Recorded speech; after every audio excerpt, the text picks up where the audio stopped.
ಈಗೇನು ಇವರು SIR ಅಂತ ಮಾಡೋಕೆ ಹೊರಟಿದ್ದಾರೆ, ಸಂವಿಧಾನದ ಒಂದೊಂದು ಅಂಗಗಳನ್ನು ನಿಷ್ಕ್ರಿಯಗೊಳಿಸುವುದೇ ಅವರ ಮುಖ್ಯ ಉದ್ದೇಶ. ಅದೇ ಅವರ ಅಜೆಂಡಾ.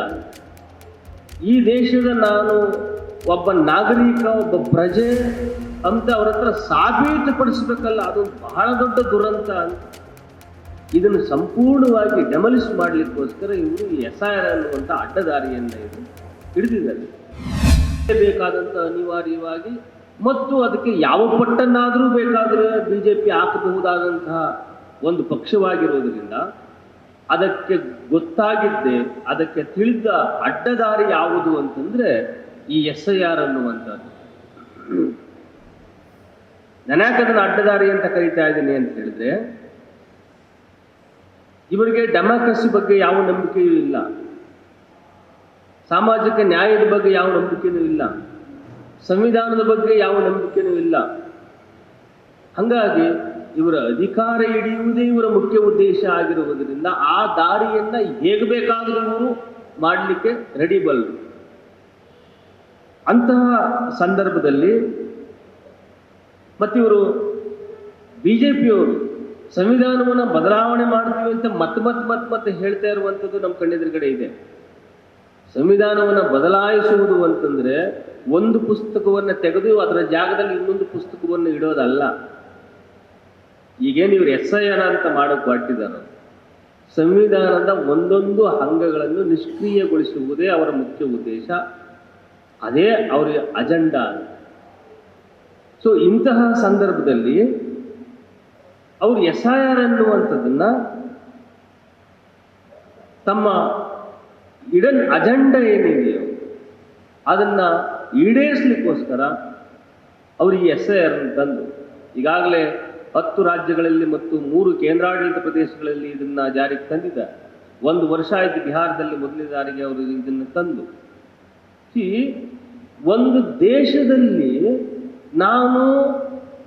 ಈ ದೇಶದ ನಾನು ಒಬ್ಬ ನಾಗರಿಕ, ಒಬ್ಬ ಪ್ರಜೆ ಅಂತ ಅವ್ರ ಹತ್ರ ಸಾಬೀತುಪಡಿಸಬೇಕಲ್ಲ, ಅದು ಬಹಳ ದೊಡ್ಡ ದುರಂತ ಅಂತ. ಭಾರತ ದೇಶ ಇಂತಹ ದುರ್ಗತಿಗಿಳಿತಲ್ಲ, ನಾನು ಈ ದೇಶದ ಪ್ರಜೆಯಿಂದ ನಾನು ನರಾಕಿಟ್ಕೊಂಡು ಅವ್ರ ಹತ್ರ ಅರಿಸಿಕೊಂಡ್ರು ಅವ್ರು ಕೇಳಿಸ್ಕೊಳ್ಳೋಕೆ ರೆಡಿ ಇಲ್ವಲ್ಲ. ಇದು ಎಂಥ ದುಸ್ಥಿತಿ ಇದು. ಅದರಲ್ಲಿ ಮುಖ್ಯವಾಗಿ ಪ್ರಜಾಪ್ರಭುತ್ವದ ಆಧಾರ ಸ್ತಂಭ ಅಂತ ಯಾವುದನ್ನ ಚುನಾವಣೆ ಅನ್ನುವಂಥದ್ದನ್ನ ಅನ್ಕೊಂಡಿದ್ದೀವೋ ಅದರ ಮೂಲಕ ಸಂಸತ್ತಿಗೆ ಆರಿಸಿ ಬರ್ತಾರೆ, ವಿಧಾನಸಭೆಗೆ ಆರಿಸಿ ಬರ್ತಾರೆ. ಇವನು ಜನಪ್ರತಿನಿಧಿಗಳು ಜನರೇ ಆರಿಸಿ ಬರುವಂತೆ ಇದು ಜನರ ಸೌಧ, ಜನರ ಸರ್ಕಾರ, ಜನರ ಪ್ರಜಾಪ್ರಭುತ್ವ. ಇದನ್ನು ಸಂಪೂರ್ಣವಾಗಿ ಡೆಮಲಿಷ್ ಮಾಡಲಿಕ್ಕೋಸ್ಕರ ಇವರು ಈ SIR ಅನ್ನುವಂಥ ಅಡ್ಡದಾರಿಯನ್ನು ಇದು ಹಿಡಿದಿದ್ದಾರೆ. ಚುನಾವಣಾ ಆಯೋಗ ಅನ್ನುವಂಥದ್ದು ಈ ದೇಶದ ಪ್ರತಿಯೊಬ್ಬ ಪ್ರಜೆಗೂ ಮತದಾನದ ಹಕ್ಕನ್ನು ಕೊಡಬೇಕು ಮತ್ತು ಆ ಕೊಟ್ಟ ಮತದಾನವನ್ನು ಸುರಕ್ಷಿತವಾಗಿ ಕಾಪಾಡುವ ಜವಾಬ್ದಾರಿ ಈ ಚುನಾವಣಾ ಆಯೋಗದ. ಆದ್ರೆ ಇವತ್ತಿನ ಪರಿಸ್ಥಿತಿ ಹೆಂಗಾಗಿದೆ ಅಂತಂದ್ರೆ, ಈ ಚುನಾವಣಾ ಆಯೋಗವೇ ಜನರನ್ನ ಅನುಮಾನಿಸ್ತಾ ಇದೆ. ಇನ್ನೊಂದು ಬಹಳ ಮುಖ್ಯವಾಗಿ ಇಲ್ಲಿ ಚುನಾವಣಾ ಆಯುಕ್ತರ ಆಯ್ಕೆ ಒಳಗಡೆನೆ ಇವರು ಅಡ್ಡದಾರಿಯನ್ನು ಬಿದ್ದಿರ್ಬೋದು. ಮೊಟ್ಟ ಮೊದಲನೇದಾಗಿ ಸಂವಿಧಾನಕ್ಕೆ ತಿದ್ದುಪಡಿಯನ್ನು ತಂದಿದ್ದೇ ಇವರ ಮೊದಲ ಗೆಲುವು ಅಲ್ಲಿ. ಅದರ ಮೂಲಕ ಇವ್ರಿಗೆ ಯಾರು ಇಷ್ಟ ಬರ್ತದೋ ಅವ್ರನ್ನ ಆಯ್ಕೆ ಮಾಡಿಕೊಂಡು ತಾವು ಆಡಿಸಿದಂತೆ ಆಡುವ, ತಾವು ಕುಣಿಸಿದಂತೆ ಕುಣಿಯುವ ಮತ್ತು ತಮ್ಮ ಆಸ್ಥಾನದ ನರ್ತಕಿಯಾಗಿ ಯಾರು ಅಲ್ಲಿ ಇರಬಲ್ಲರೋ ಅವರನ್ನ ಕರೆಕ್ಟಾಗಿ ತಗೊಂಡು ಅಲ್ಲಿ ಕೂರಿಸ್ಕೊಂಡಿದ್ದಾರೆ. ಹಾಗಾಗಿ ಅವರು ಯಾವುದನ್ನು ಬೇಕಾದರೂ ಮಾಡ್ತಾರೆ. ಯಾವ ಒಬ್ಬ ಪ್ರತಿಯೊಬ್ಬ ಪ್ರಜೆಯ ಮತದಾನದ ಕಾವಲುಗಾರನಾಗಿ ಕೆಲಸ ಮಾಡಬೇಕಾಗಿತ್ತು, ಆ ಕಾವಲುಗಾರ ಚುನಾವಣಾ ಆಯೋಗವೇ ಪಕ್ಷಕನ ಪಾತ್ರವನ್ನು ಇವತ್ತು ವಹಿಸ್ತಾ ಇದೆ. ಬೇಲಿಯೇ ಎದ್ದು ಹೊಲ ಮೇಯುವ ಕೆಲಸವನ್ನು ಇವತ್ತು ಮಾಡ್ತಾ ಇದೆ. ಇದು ಈ ದೇಶದ ಬಹಳ ದೊಡ್ಡ ದುರಂತ ಅಂತ ನಾನು ಭಾವಿಸ್ತಿದ್ದೇನೆ. ಇದನ್ನು ಬೇಕಂತಲೇ ಮಾಡಲಾಗದೆ ಈ SIR ಮೂಲಕ ಯಾರ್ಯಾರು ತೊಂದರೆ ಆಗುತ್ತೆ, ಅವರು ಕೇಳುವ 11 ಪಟ್ಟಿ ಯಾರ ಹತ್ರ ಇರ್ತದೆ, ನಮ್ಮ ಅಪ್ಪನ ಹೆಸರಿಗೂ ನನಗೂ ಎಲ್ಲಿ ತಾಳಿಕೆ ಆಗುತ್ತೆ, ವಯಸ್ಸಿನ ಅಂತರ ಬೇರೆ ಇರ್ತಾರೆ, ಒಂದು ಸ್ಪೆಲ್ಲಿಂಗ್ ತಪ್ಪಾಗ ಕಿತ್ತಾಕ್ತಾರೆ, ಇವತ್ತಿಗೂ ಕೂಡ ಈ ದೇಶದಲ್ಲಿ ಬಹುತೇಕ ಜನರಿಗೆ ನಿಮ್ಮ ದೇಶ ಯಾವುದು ಅಂದರೆ ಗೊತ್ತಿಲ್ಲ. ನೆನಪಿರಲಿ, ಚಿಕ್ಕೋಡಿನಲ್ಲಿ ಹೋಗ್ಬಿಟ್ಟು ಯಾವುದೊಬ್ಬಳು ಹೆಣ್ಮಗಳಿಗೆ ನಿಮ್ಮ ದೇಶ ಯಾವುದು ಅಂತಂದ್ರೆ ಗೋಕಾಕ್ರಿ ಅಂತೇಳ ಅವಳು. ಅವ್ರ ದೇಶ ಯಾವುದು ಅಂದ್ರೆ ಅವ್ರ ತವ್ರ ಮನೆನೇ ಅವಳ ದೇಶ ಅವಳಿಗೆ. ಇಂತಹ ಜನರಿರುವ ದೇಶ ಇವತ್ತಿಗಿದ್ದಾರೆ. ಇವರನ್ನ ನೀವು ಯಾವ ಇದರಲ್ಲಿ ಪಟ್ಟಿಯಿಂದ ಹೊರಗಾಗ್ತೀರಿ? ಇವರು ನಾಗರಿಕರಲ್ವೇ, ಈ ದೇಶದ ಪ್ರಜೆ ಅಲ್ವೇ? ಯಾವ ರೀತಿ ನಿಮಗೆ ಸಾಬೀತುಪಡಿಸಬೇಕು? ಇಂತಹ ಒಂದು ವಿಷಮಯದೊಳಗಡೆ ನಾವಿದ್ದೀವಿ. ಬೇಕಾದಂಗೆ ಅವ್ರನ್ನ ಈ ವೋಟಿಂಗ್ ಲಿಸ್ಟ್ ಕಿತ್ತು ಬಿಸಾಡ್ತಾ ಇದ್ದಾರೆ. ಅದು ಏನು, ಯಾವ ರಾಜ್ಯಗಳಲ್ಲಿ ಚುನಾವಣೆ ಹೊಸಲಿಗೆ ಬಂದು ನಿಂತಿರ್ತದೋ ಅದೇ ರಾಜ್ಯಗಳಲ್ಲಿ ಈ ರೀತಿ ಆಗಿರುವಂತ ನಡೆದಿದ್ದಾರೆ. ನಮ್ಗೆಲ್ರಿಗೂ ಗೊತ್ತಿದೆ, ಪಶ್ಚಿಮ ಬಂಗಾಳದಲ್ಲಿ ಒಂದೇ ಸರಿ 27 ಲಕ್ಷ ವೋಟರ್ಸನ್ನ ಡಿಲೀಟ್ ಮಾಡಿದ್ರು. ಅದ್ರಲ್ಲಿ ಲಕ್ಷಾಂತರ ಜನ ಬದುಕಿದ್ದಾರೆ.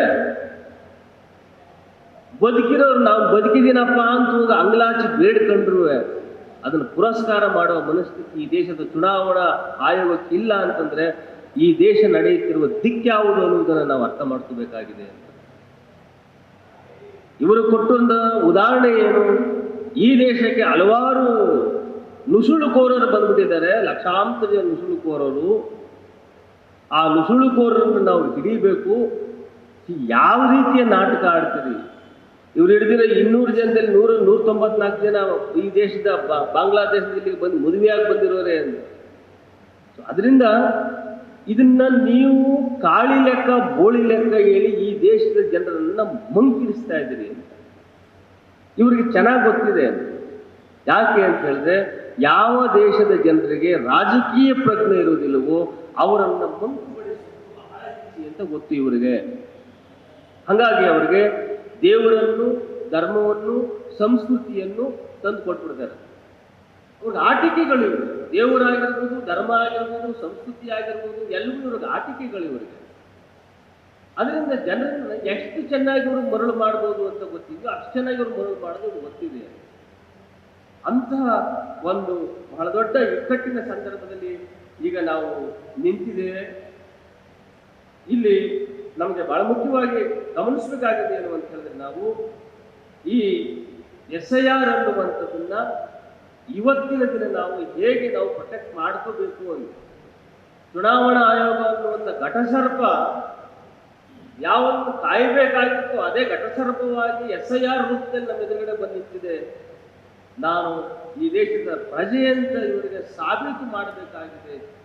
ನಾನು ಈ ದೇಶ ನಾಗರಿಕ ಅನ್ನೋದನ್ನು ಹೇಳಬೇಕಾಗಿದೆ. ಇದು ಎಂತಹ ದುರಂತ. ಸೊ ಇಂತಹ ಪರಿಸ್ಥಿತಿಯಲ್ಲಿ ಈ ಘಟಸರ್ಪವನ್ನು ನಾವು ಯಾವ ರೀತಿ ಎದುರಿಸಬೇಕು, ಅದಕ್ಕೆ ನಾವು ಯಾವ ರೀತಿ ಸಜ್ಜಾಗಬೇಕು, ಮತ್ತು ಈ ಪ್ರಕ್ರಿಯೆ ಒಳಗಡೆ ಇಡೀ ರಾಜ್ಯದ ಜನರನ್ನ ಹೇಗೆ ನಾವು ಅವರನ್ನ ಪ್ರಜ್ಞಾವಂತರನ್ನಾಗಿ ರೂಪಿಸಿ ಇದಕ್ಕೆ ನಾವು ಆನ್ಸರ್ ಮಾಡೋ ರೀತಿಯಲ್ಲಿ, ಎದುರುಗೊಳ್ಳುವ ರೀತಿಯಲ್ಲಿ ನಾವು ರೂಪಿಸಬೇಕಾದಂಥ ಅಗತ್ಯ ಬಹಳ ತುರ್ತಾಗಿ ಇದೆ ಅಂತ ನನಗನ್ಸುತ್ತೆ. ಆದ್ರಿಂದ ಈ ಗಂಡಾಂತರದಿಂದ ಪಾರಾಗುವುದಕ್ಕೆ ನಾಡಿನ ಜನತೆಯನ್ನು ನಾವು ಎಲ್ಲರೂ ಕೂಡ ಅದನ್ನ ಸಜ್ಜುಗೊಳಿಸಬೇಕಾಗಿದೆ. ಅನಿವಾರ್ಯವಾಗಿ ಅದನ್ನು ಎದುರಿಸಬೇಕಾದ ಪರಿಸ್ಥಿತಿಯಲ್ಲಿ ನಾವು ಬಂದಿದ್ದೀವಿ. ಇದು ಪ್ರಜಾಪ್ರಭುತ್ವಕ್ಕೆ ಬಂದಿರುವ ಗಂಡಾಂತರ. ಅದರಿಂದ ಆ ನಿಟ್ಟಿನೊಳಗಡೆ ಇವತ್ತಿನ ಚರ್ಚೆ ಎಲ್ಲವೂ ಮುನ್ನಡೀತದೆ ಅಂತ ಭಾವಿಸಿ ನಾನು ಇಲ್ಲೆಲ್ಲೂ ಕೂಡ ಮಾವಳಿ ಶಂಕರಾಗಿರ್ಬೋದು, ಉಣ್ಣಾಕೂಡವರಾಗಿರ್ಬೋದು, ಮತ್ತೆ ನಮ್ಮ ವಿನಯ್ ಶ್ರೀನಿವಾಸ್ ಆಗಿರ್ಬೋದು, ಇವರೆಲ್ಲರೂ ಕೂಡ ಅದ್ರ ಒಳಗಡೆ ತೊಡಗಿರೋರು. ಅವರೆಲ್ಲರೂ ಕೂಡ ಈ ದಿಕ್ಕಿನೊಳಗಡೆ ಈ ಗೋಷ್ಠಿಯನ್ನು ಮುನ್ನಡೆಸಿದೆ, ಈ ಚರ್ಚೆಯನ್ನು ಮುನ್ನಡೆಸ್ತಾರೆ ಅಂತ ಭಾವಿಸಿ ಮಾತಾಡಲಿಕ್ಕೆ ಅವಕಾಶ ಮಾಡಿಕೊಟ್ಟ ತಮ್ಮೆಲ್ಲರಿಗೂ ಹೊಂದಿ ನಾನು ಮಾತನಾಡಿಸ್ತೀನಿ. ನಮಸ್ಕಾರ, ಜೈ ಭೀಮ್. ಮತ್ತಷ್ಟು ವಿಶೇಷ ವಿಡಿಯೋಗಳನ್ನು ನೋಡಲು ಮತ್ತು ಹೊಸ ವಿಡಿಯೋಗಳ ಬಗ್ಗೆ ತಿಳಿಯಲು EDina.com ಯೂಟ್ಯೂಬ್ ಚಾನೆಲ್ ಸಬ್ಸ್ಕ್ರೈಬ್ ಮಾಡಿ ಮತ್ತು ಬೆಲ್ ಐಕಾನ್ ಕ್ಲಿಕ್ ಮಾಡಿ.